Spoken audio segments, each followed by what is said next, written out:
शांतिनाथ भगवान की, परम पूज्य वात्सल्य दिवाकर गुरुदेव आचार्य श्री विमल सागर जी मुनि महाराज की, परम पूज्य तपस्वी सम्राट गुरुदेव आचार्य श्री सन्मति सागर जी मुनि महाराज की, अहिंसा में जैन धर्म की, उत्तम त्याग धर्म की,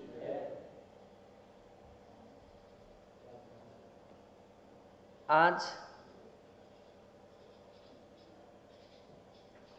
की तिथि 2 होने से त्याग धर्म का पुनः आज दूसरी बार भी व्याख्यान किया जाएगा। प्रातःकाल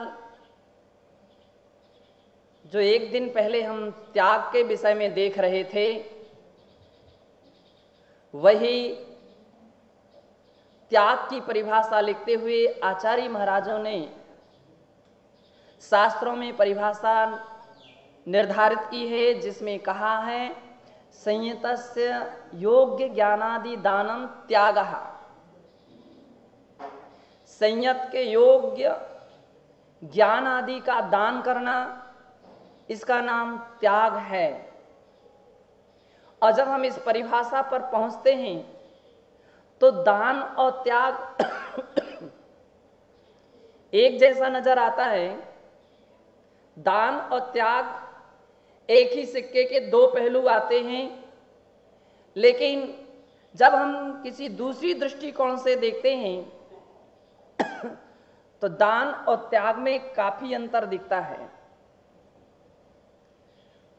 दान में समविभाग होता है, दान समविभाग पूर्वक होता है।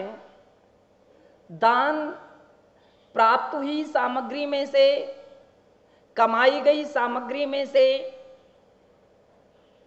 दशांश, षष्ठांश अथवा चतुर्थांश का त्याग किया जाता है, उसका नाम है दान।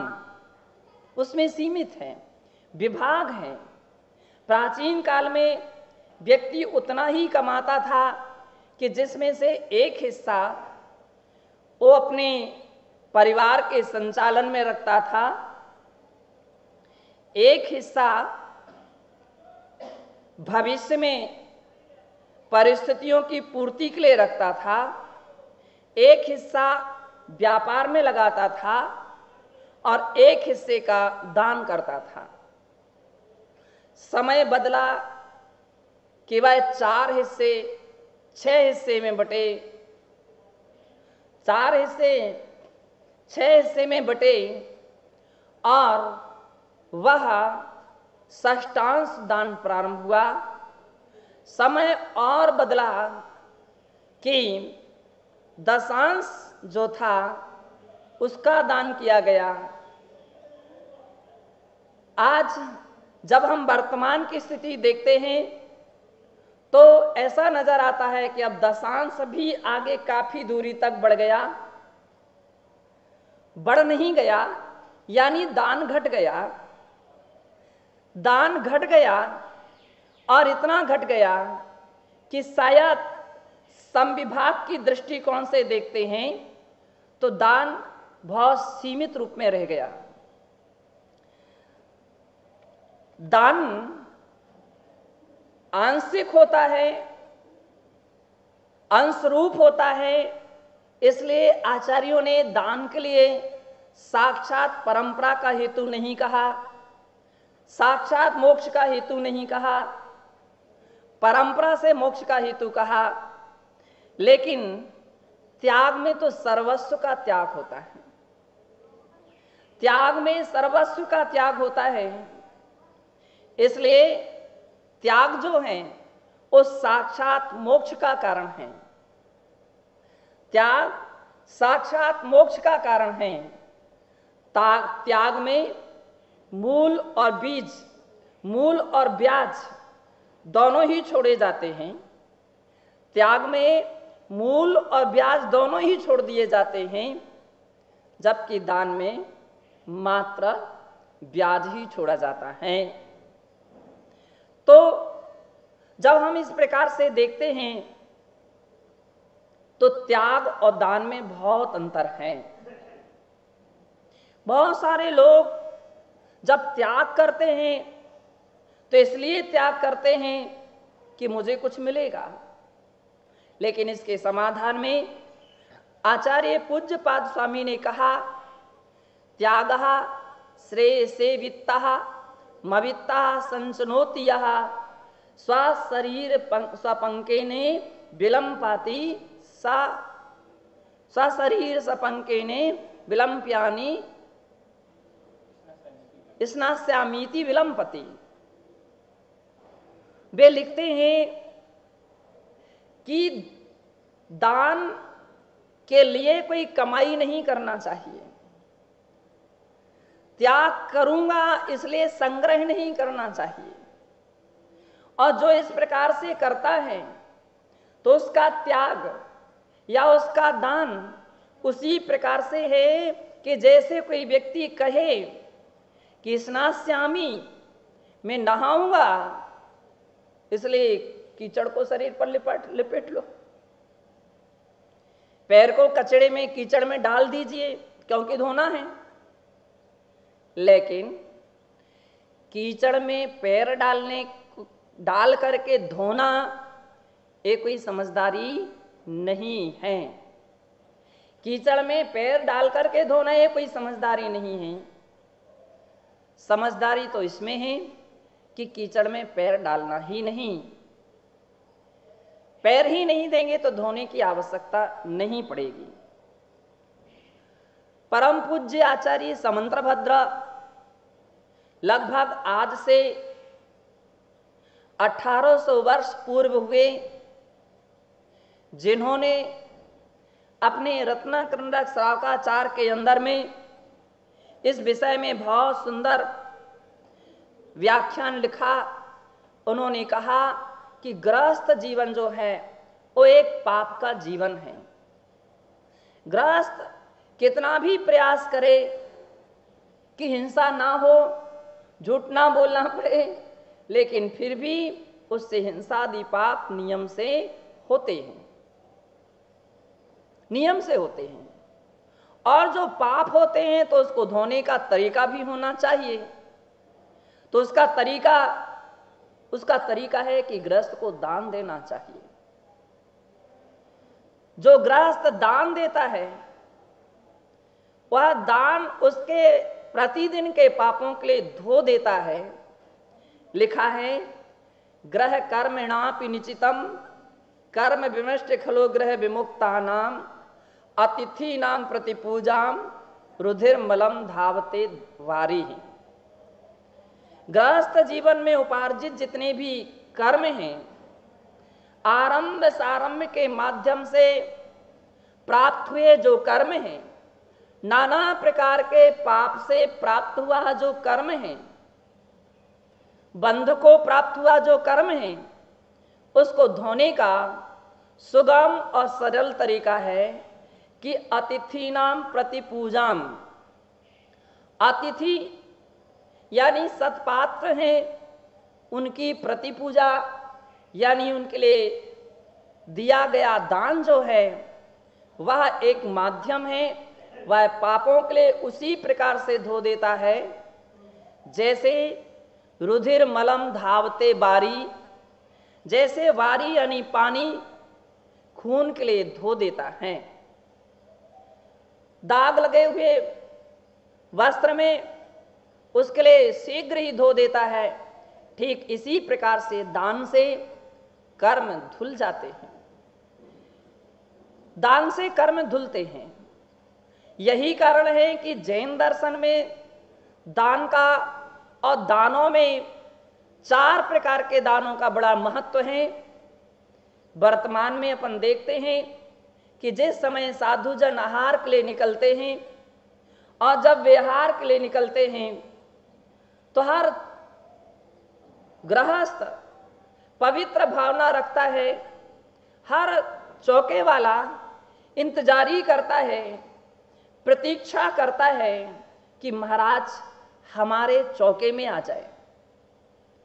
वो प्रतीक्षा करता है। इसलिए संत में और भिखारी में बड़ा अंतर है। संत में और भिखारी में बड़ा अंतर है।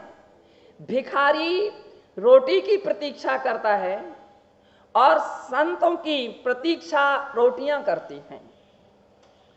जब तक महाराज मंदिर से नहीं निकल जाते हैं तब तक दरवाजे पर इंतजारी होती है कि कब संत जन हमारे चौके में आ जाएं और कब हमारा घर पवित्र हो जाए, मेरे हाथ कब मेरे पवित्र हो जाएं कि अपने हाथ से मैं आहार दूं। साधर्मिक इस इंतजारी में रहता है, इस प्रयास में रहता है कि महाराज का आहार मेरे घर हो। लेकिन दिगंबर संत निमंत्रण स्वीकार नहीं करते, इसलिए वे किसी के कहने से नहीं जाते, और यदि कोई उनके लिए निमंत्रण दे देता है तो भी उसके यहाँ नहीं जाते हैं, क्योंकि उनका विचार और उनका सोच होता है कि आप कहेंगे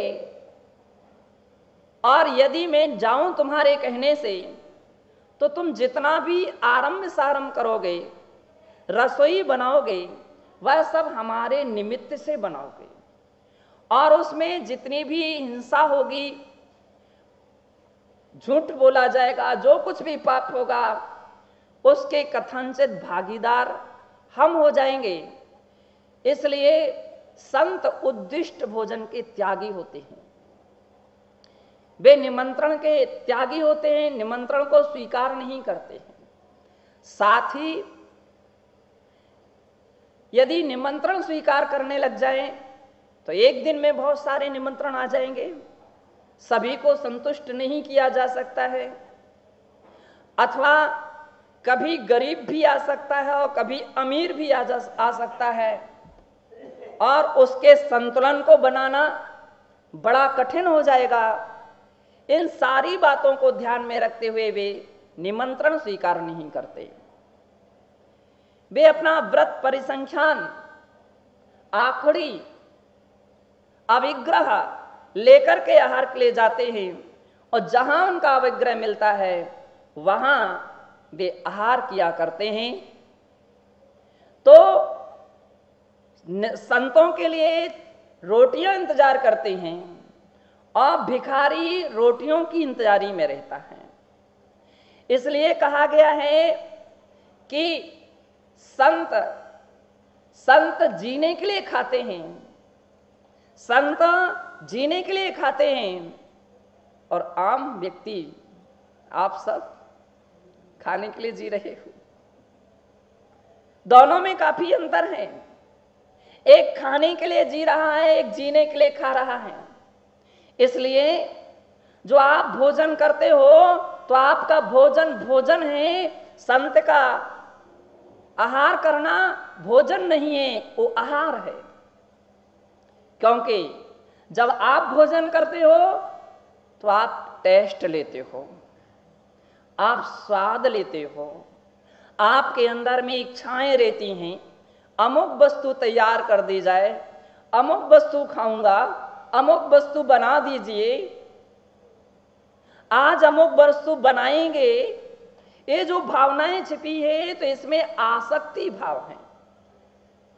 इसलिए कहा जा रहा है कि तो जीने के लिए नहीं, आप खाने के लिए जी रहे हो।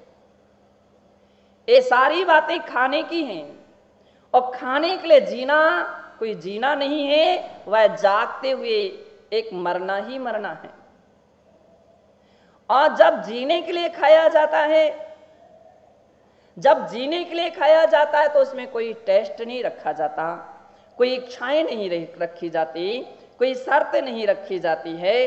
इसलिए निर्ग्रंथ संत वे जीने के लिए खाते हैं, खाने के लिए नहीं जीते।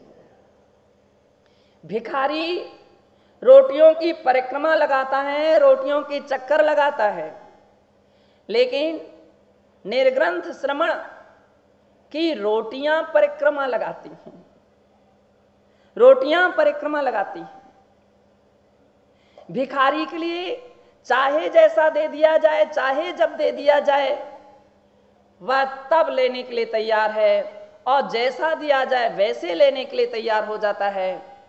लेकिन संत संत होते हैं, वे सम्मान के साथ नवदा भक्ति पूर्वक दिया गया आहार दान को ही, वह भी उनकी विधि के अनुकूल हो, उनके नियम के अनुकूल होती है तो ही ग्रहण करते हैं, अन्यथा ग्रहण नहीं करते हैं, स्वीकार नहीं करते हैं। इसलिए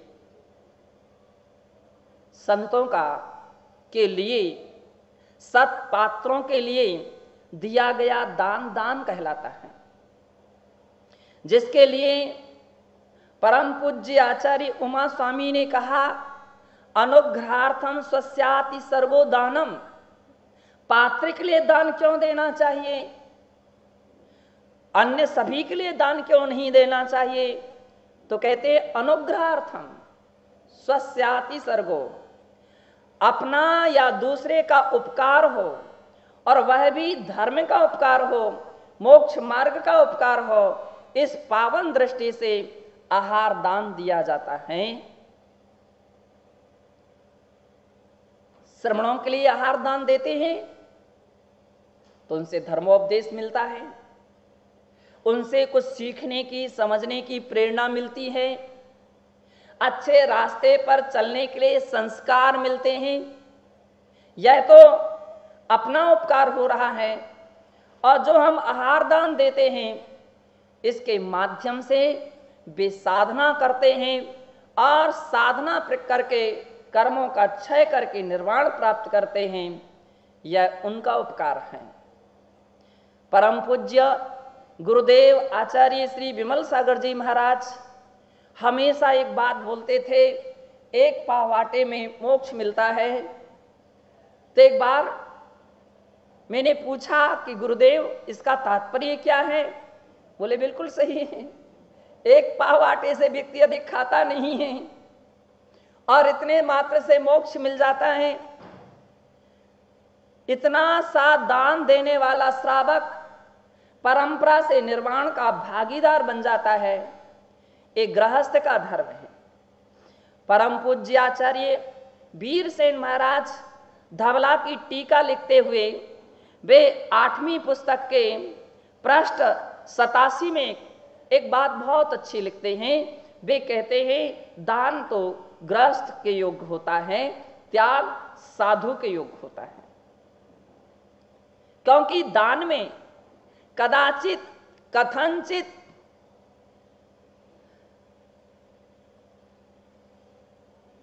कथनचित वह सावध्य हो सकता है, क्योंकि आहार बनाने में अग्नि जलानी पड़ेगी, पानी लाना पड़ेगा, हवा करनी पड़ेगी, वनस्पति का छेदन करना पड़ेगा।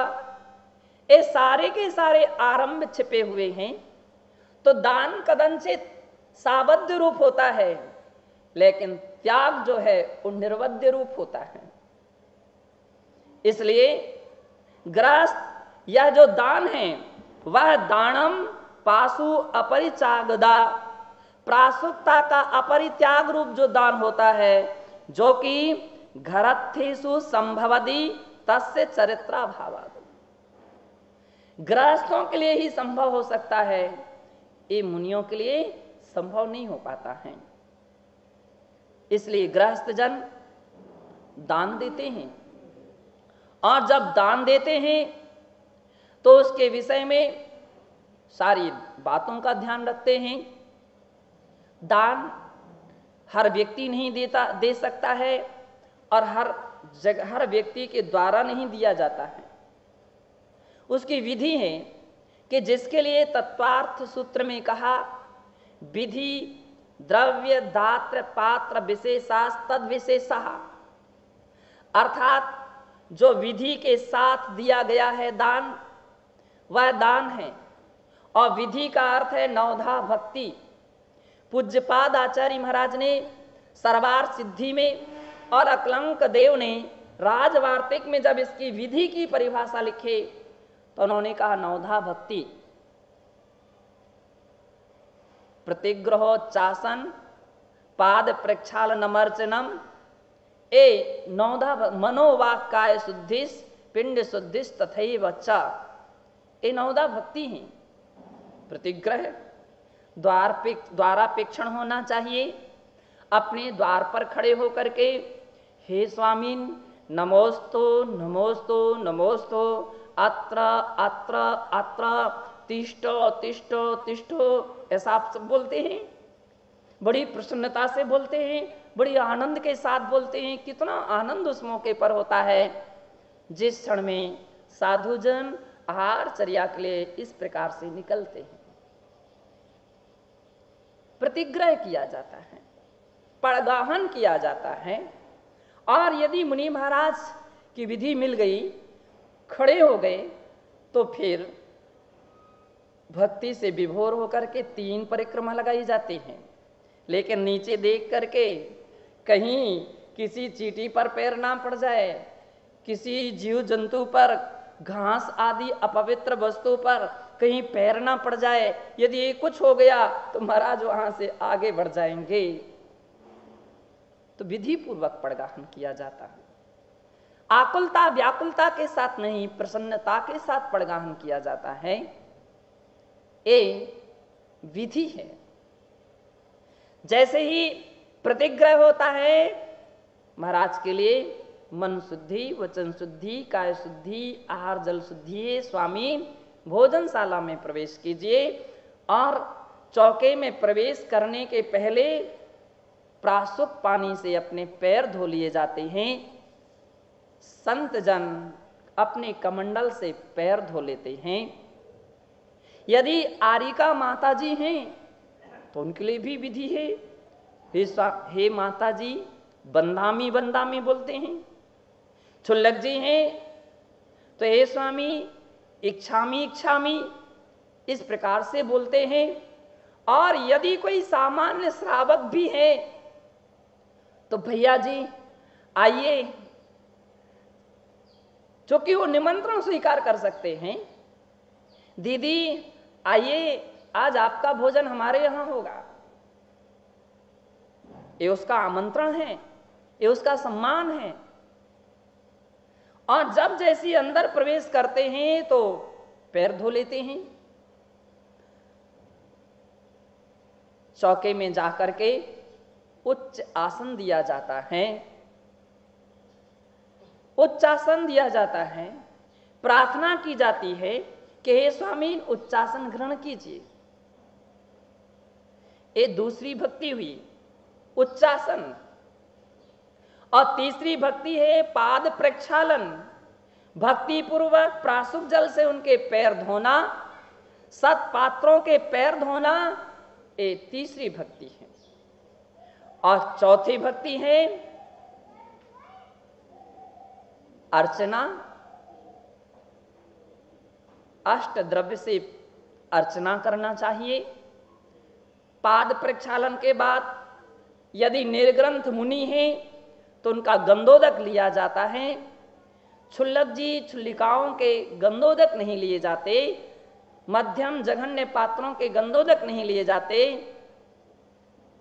महाव्रती का गंधोदक लिया जाता है।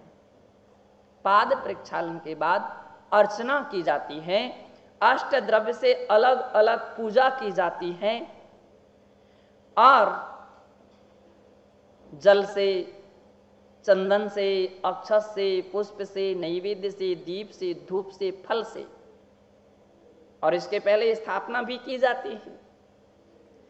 लेकिन स्थापना खाली हाथ से नहीं की जाती है। कुछ लोग ऐसे रहते हैं, स्वामी अत्र अत्र अत्र तिष्ठ तिष्ठ तिष्ठ ठाठा, नहीं, ये कोरे एक्शन नहीं होते हैं। इसके साथ साथ ये हमारी प्राचीन संस्कृति, प्राचीन परंपरा चलती है कि व्यक्ति 3 लवंग लेकर के या पुष्प लेकर के एक एक बार हे स्वामी अत्र अत्र अत्र ऐसा बोल करके 3 पुष्प छिपता है। तिष्ठ तिष्ठ बोलता हुआ 3 बार पुष्प छिपता है। मम सन्निधि भव सट सन्निधिकरणम बोलते हुए पुष्प छिपता है। ये स्थापना की, आह्वानन की सम्यक विधि है। जब पूरी पूजा हो जाती है तो अंत में जाकर के विनय पूर्वक उन्हें नमस्कार किया जाता है। एक पांचवी भक्ति हुई मन शुद्धि। जब तक मैं आहार दे रहा हूं मेरा मन शुद्ध है, मन में कोई आकुलता व्याकुलता नहीं है, मन शुद्धि है। मैं वचन अपशब्द आहार के समय नहीं बोलूंगा, झूठ नहीं बोलूंगा, छल कपट परक भाषा नहीं बोलूंगा, ये वचन शुद्धि है। और शरीर और वस्त्र की मेरी शुद्धि है। इस प्रकार से ये नौदा भक्ति होती है। वस्त्र शुद्धि जो है वह इतनी प्रकार से होना चाहिए कि वस्त्र धुले भी हों लेकिन किसी से स्पर्शित नहीं होना चाहिए, क्योंकि स्पर्श हो जाने से वह वस्त्र शुद्ध नहीं रहता, अशुद्ध हो जाता है। कभी हॉस्पिटल में देखा कि जिस समय ऑपरेशन थिएटर रहता है वहां जब डॉक्टर किसी का ऑपरेशन करता है तो उस समय हाथ से भी कपड़े नहीं छूता है, अपने कपड़े उतारता है, पुराने कपड़े, और वहां की ऑपरेशन की जो ड्रेस रहती है उसको धारण करता है। इसके बाद हाथ पूरा धोता है साबुन से और फिर उस हाथ के लिए किसी वस्तु से नहीं लगाता है, क्योंकि बैक्टीरिया जीव बहुत सूक्ष्म हो सकते हैं। और जो औजार का प्रयोग करता है उसके लिए भी पानी में गर्म कर लेता है। ये प्राचीन संस्कृति रही। हमारे यहाँ इसी बात के लिए कहा गया कि शरीर या वस्त्र आदि अशुद्ध व्यक्ति से अगर स्पर्शित हो जाते हैं तो वह अशुद्ध हो जाते हैं, शुद्ध नहीं कहलाते हैं। शुद्धि का ध्यान रखना चाहिए। इसलिए चौका में आहार लेते हैं, रसोई घर में आहार नहीं लेते। रसोई घर एक अलग बात है, चौका एक अलग बात है। जब शुद्ध भोजन बनता है तब वो चौका कहलाता है, और जब शुद्ध भोजन नहीं बनता तो रसोई घर कहलाती है। चौका का अर्थ है कि जिसमें द्रव्य, क्षेत्र, काल और भाव, ये चार बातों की शुद्धि हो उसका नाम चौका है।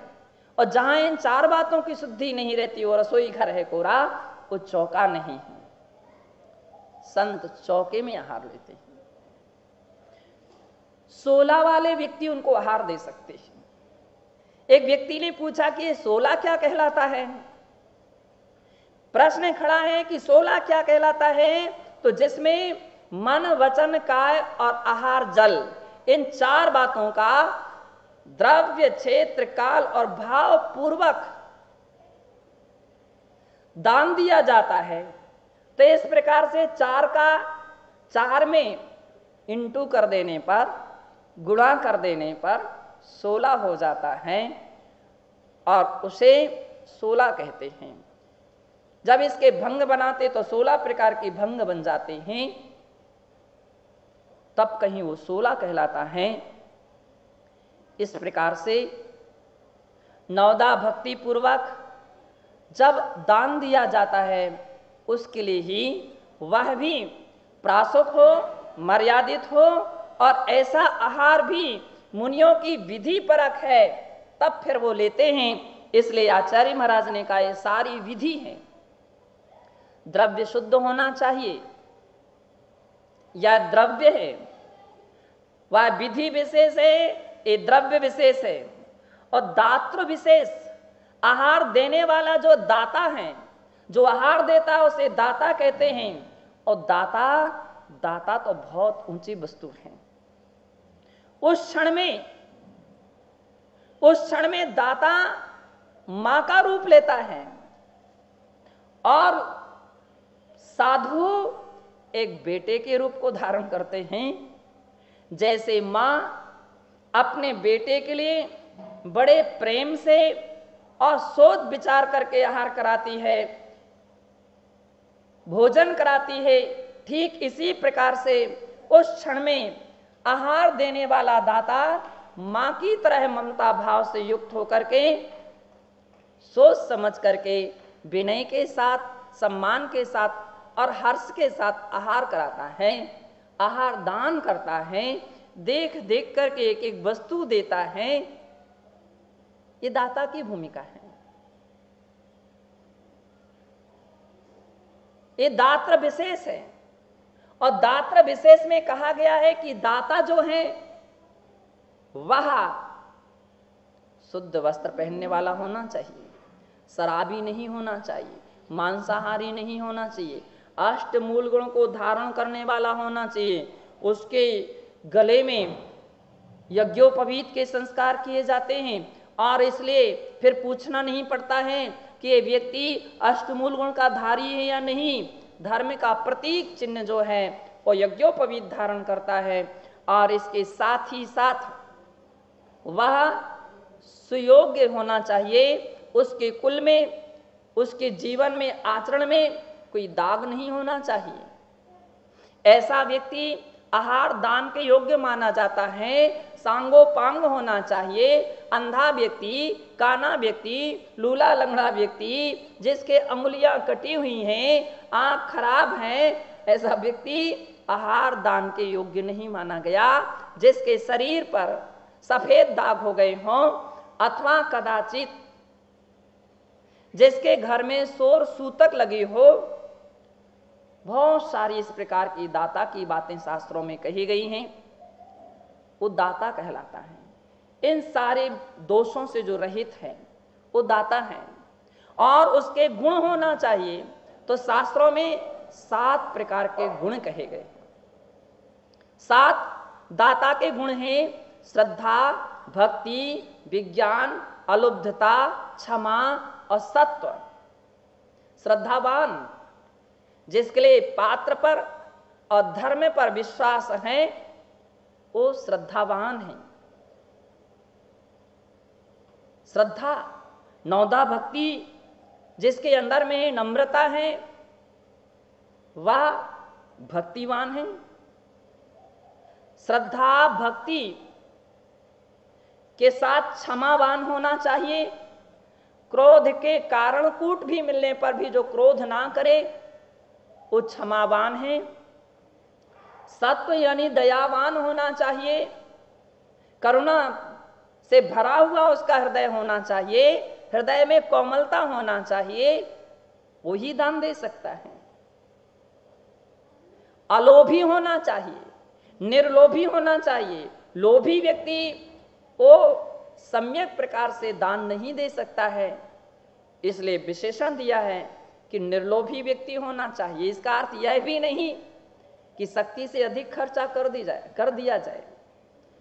आप स्वयं दाल रोटी खाते हो और जब चौके लगाते हो तो बहुत सारे पेय पकवान बना लेते हो, लेकिन जब चौका खाली चला जाए, कोई सत्पात्र नहीं मिल पाते हैं, तो आपके लिए वो चौका अखरने लगता है कि ये तो मेरा बहुत आज घाटा हो गया, बहुत खर्चा हो गया था और फिर भी कोई पात्र नहीं मिले।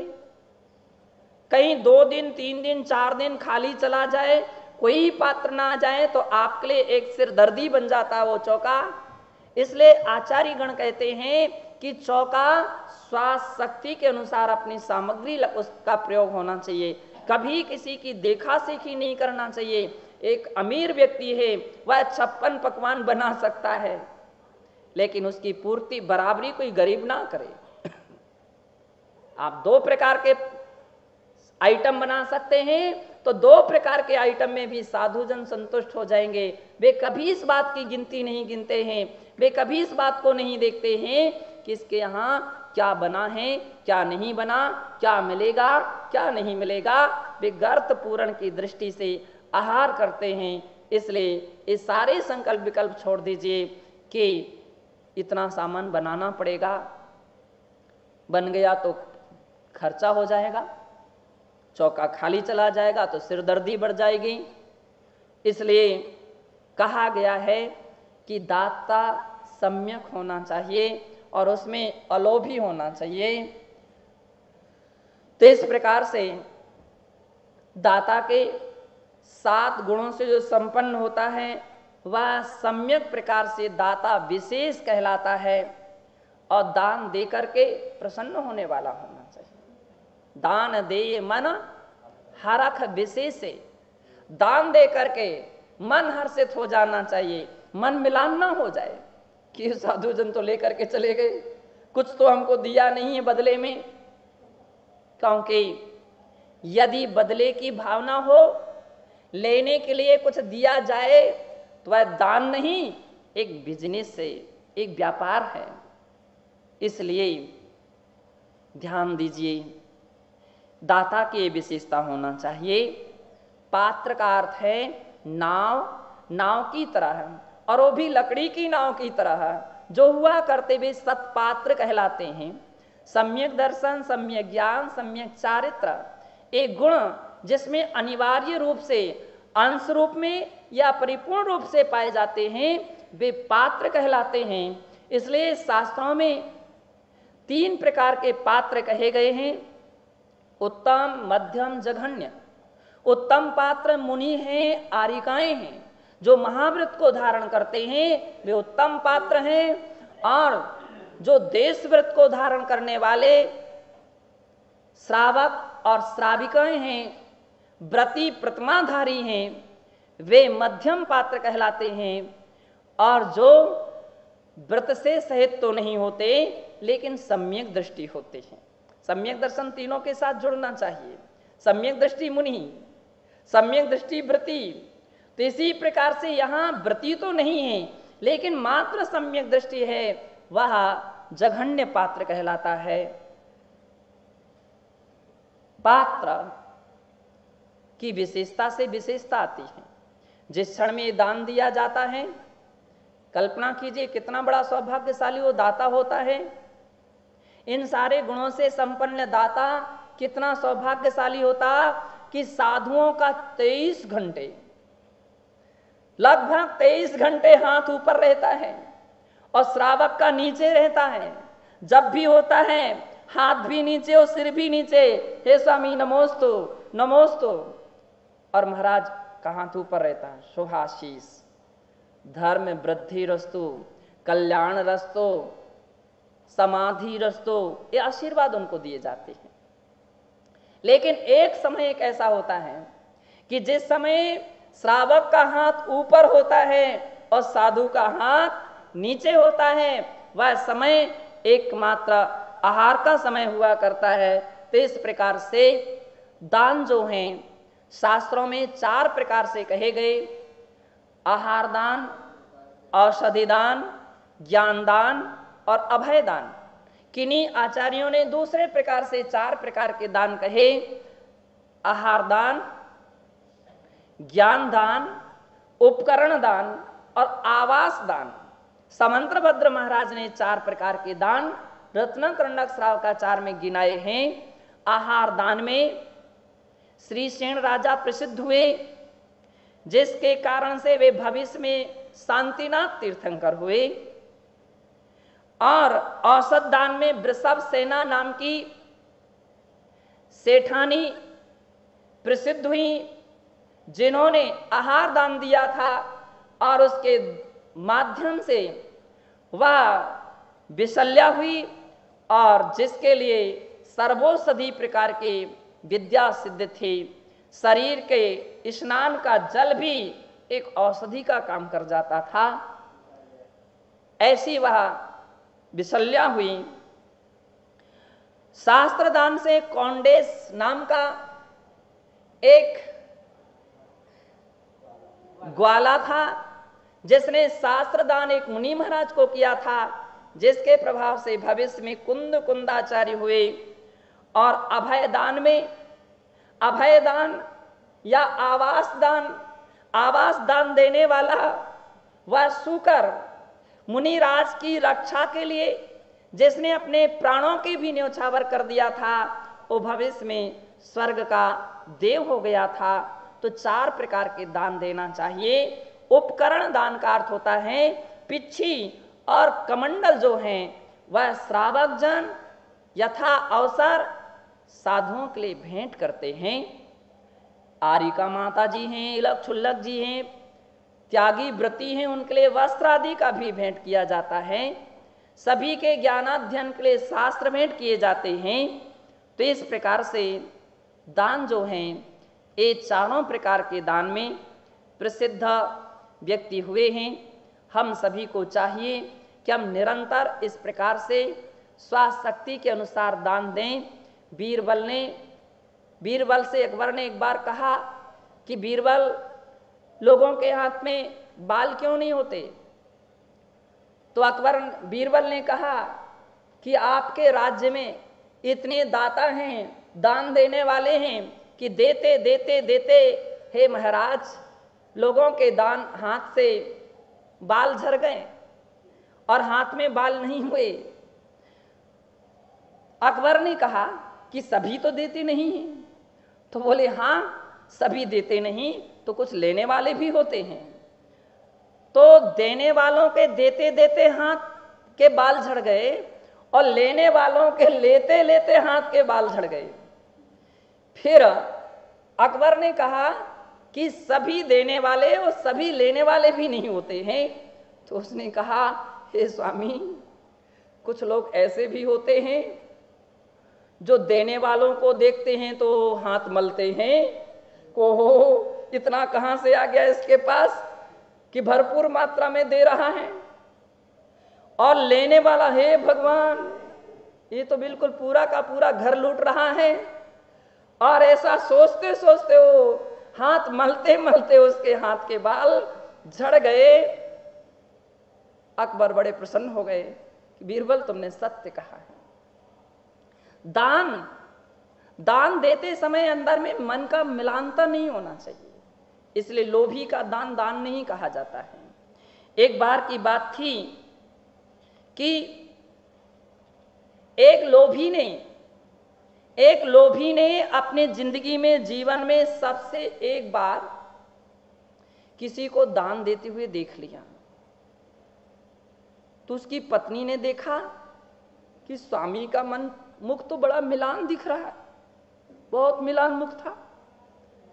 तो वह पूछती हैं, वह कहती हैं, नारी पूछे सूम से काहे बदन मलिन, क्या तुमरो कछु गिर गयो या काहू को कुछ दीन। क्योंकि आप तो जन्म से कंजूस रहे हो, ना आपने कभी किसी को दिया है और ना देने का प्रयत्न और प्रयास किया है। तो या तो दे दिया है इसलिए मलिनता आ गई है, या तुम्हारा कुछ गिर गया है। तो लोभी कहता है, वो कहता है कि ना मेरो कछु गिर गयो ना काहू को कछु दीन, देतत देखा और को तासों बदन मलीन। ऐसे भी लोग होते हैं जो देते तो कुछ नहीं, लेकिन जो देने वाला होता है उसको देख करके बड़े चिंतित हो जाते हैं। सबसे अधिक हिसाब किताब लगाने वाले वे व्यक्ति होते हैं जो कभी जिंदगी में कुछ नहीं देते हैं। ध्यान रखना, बेहिसाब किताब सबसे अधिक और गहरा बारीकी से लगाते हैं जो जिंदगी में कभी कुछ नहीं देते हैं। देने वाला दे देता है और फिर मुड़ करके नहीं देखता है। नाम के लिए कभी दान नहीं देना चाहिए, क्योंकि ये भी एक प्रकार का व्यापार है जो नाम के लिए, प्रसिद्धि के लिए दान करता है। तो दान हमारा परमार्थ के लिए होना चाहिए, दान स्वापर के कल्याण के लिए होना चाहिए। ऐसा दान ही मोक्ष मार्ग में प्रयोजनभूत माना गया है। हम आहार दान दें, औषधि दान दें, कोई बीमार हो जाए उनके औषधि दान दें। ध्यान रखना, सत्पात्र के लिए दिया गया दान आहार दान है। लौकिक भोजनशाला या किसी प्रकार से जो खाना पीने के स्थान खुलाए जाते हैं वो कोई आहार दान नहीं कहलाता है। उसमें दिया गया दान एक करुणा दान हो सकता है, लेकिन आहार दान नहीं है। भिखारी के लिए भोजन करा दो, वह एक करुणा दान है, वो आहार दान नहीं है। इसी प्रकार से औषधि दान, सत्पात्रों के लिए दिया गया दान ही औषधि दान है। आम प्राणी के लिए दिया गया एक करुणा दान हो सकती है, उसके लिए औसत दान नहीं कह सकते। स्कूल के गरीब बच्चों के लिए पुस्तकों का वितरण करा देना, पेन कॉपी आदि दे देना, ये मात्र ज्ञान दान नहीं है। शास्त्रों में कहा गया जो परमार्थ में कारणभूत होता है वह ज्ञान दान होता है, बाकी का तो सब करुणा दान है। हमारे लिए करुणा दान भी होना चाहिए, अभय दान भी होना चाहिए, जीवों की रक्षा के भाव होना चाहिए, दीन दुखी और गरीब व्यक्तियों का सहयोग भी होना चाहिए, लेकिन वो सब करुणा दान के रूप में उसको संग्रहित करना चाहिए। इसलिए इस बात का ध्यान दीजिए, खाली रुपया और पैसे जो अपन दे देते हैं गरीब लोगों के लिए, भिखारी लोगों के लिए, लेकिन ध्यान दीजिए यदि उस पैसे का दुरुपयोग हो रहा है तो वह तो दान दान ही नहीं है, वो कुदान कहलाएगा। वह भी तुम्हारे लिए दशांश का भागीदारी बनेगा। यदि आपके पैसे लेकर के किसी भिखारी ने जाकर के रात्रि के समय शराब पी है तो आपका पैसा उसके लिए शराब के लिए निमित्त बना है। इसलिए पैसा देने की अपेक्षा गरीब है, भूखा है, भोजन करा दीजिए। यदि वह बीमार है उसके लिए औषधि दीजिए, लेकिन सहसा पैसा देने के अवसर पर खूब अच्छा सोचिए और विचारिए, तब ऐसा दान कीजिए। तो वह दान जो है कथनचित करुणा दान के रूप में संग्रहित हो सकता है, अन्यथा पाप का भी हेतु बन सकता है। इन सब बातों का ध्यान रखते हुए जीवन को कृतार्थ कीजिए। जय बोलिए महावीर भगवान की, उत्तम त्याग धर्मी की।